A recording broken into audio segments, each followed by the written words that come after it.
ధర్మాన్ని దెబ్బతీయాలన్న కుట్ర జరిగిందా? భక్తుల విశ్వాసాలని టార్గెట్ చేశారా? కర్ణాటకలో కోట్లాది మంది ఆరాధించే ధర్మస్థల క్షేత్రాన్ని బదనాం చేసేందుకు భారీ ప్లాన్ జరిగిందా? ఇందుకు 200 కోట్ల ఫండింగ్, ట్రైనింగ్ క్యాంపులు కూడా నడిచాయా?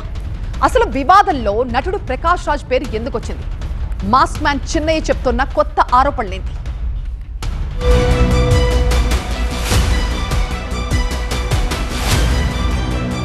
ధర్మస్థల కర్ణాటకలోని అత్యంత ప్రసిద్ధ పుణ్యక్షేత్రాల్లో ఒకటి. ఏటా లక్షలాది మంది భక్తులు వస్తుంటారు. శైవ, వైష్ణవ, జైన సంప్రదాయాల సమన్వయానికి ప్రతీకగా ఈ క్షేత్రాన్ని భావిస్తారు. దశాబ్దాలుగా ధర్మస్థల ట్రస్ట్ సామాజిక సేవ, అన్నదానం, విద్యా సేవలతో ప్రత్యేక గుర్తింపు పొందింది.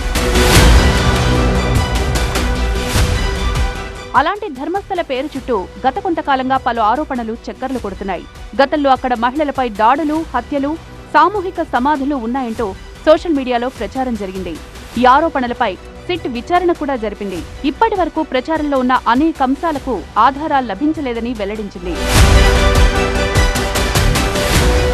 మరోసారి ధర్మస్థల కేంద్రంగా వివాదం కొత్త మలుపు తిరిగింది. ధర్మస్థల కేసులో ప్రధాన నిందితుడైన మాస్క్ మ్యాన్ చిన్నయ్య కర్ణాటక హైకోర్టులో రిట్ పిటిషన్ దాఖలు చేశాడు. తనపై ఒత్తిడి తెచ్చి ధర్మస్థల ప్రతిష్టను దెబ్బతీసేలా కుట్ర పన్నారని, అందులో పలువురు వ్యక్తులున్నారని ఆయన ఆరోపించారు.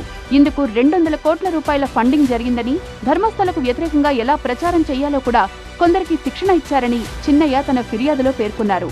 చిన్నయ్య ఆరోపణలు చేస్తున్న వారిలో నటుడు ప్రకాష్ రాజ్ పేరు రావడం మరింత సంచలనంగా మారింది. దీంతో ఇష్యూ మరింత హీటెక్కింది. బీజేపీ, శ్రీరామసేన వంటి హిందూ సంస్థలు ఈ అంశాన్ని తీవ్రంగా వ్యతిరేకిస్తున్నాయి. ధర్మస్థలపై జరిగిన ప్రచారంలో ఎవరి పాత్రున్నా వెలికి తీయాలని డిమాండ్ చేస్తున్నాయి.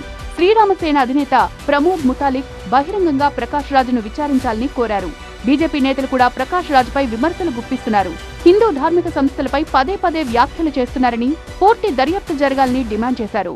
అన్ని విషయాల్లో తలదూర్చేటువంటి ప్రకాష్ రాజ్ గారు హిందువుల మీద, హిందూ సంస్థల మీద, హిందూ దేవాలయాల మీద ఇంత కుట్ర చేయాల్సిన అవసరం ఏముంది? నేను అనుకున్నటువంటి పాత్రధారులు, సూత్రధారులు ఎవరు?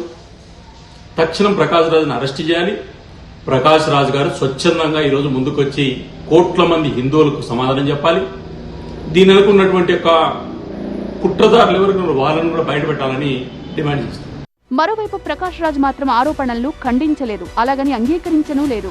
ఇది భక్తుల విశ్వాసాలకు సంబంధించిన సున్నితమైన అంశమని, బెంగళూరుకు వచ్చిన తర్వాత పూర్తి వివరాలు మీడియాకు వెల్లడిస్తానని ట్వీట్ చేశారు. ఇప్పుడు ఈ వివాదం రాజకీయ రంగు పులుముకోవడంతో దేశవ్యాప్తంగా తీవ్ర చర్చనీయాంశమైంది. మరి చూడాలి, నిందితుడు చిన్నయ్య ఆరోపణలతో ధర్మస్థల వివాదం ఎలాంటి మలుపులు తీసుకుంటుందో.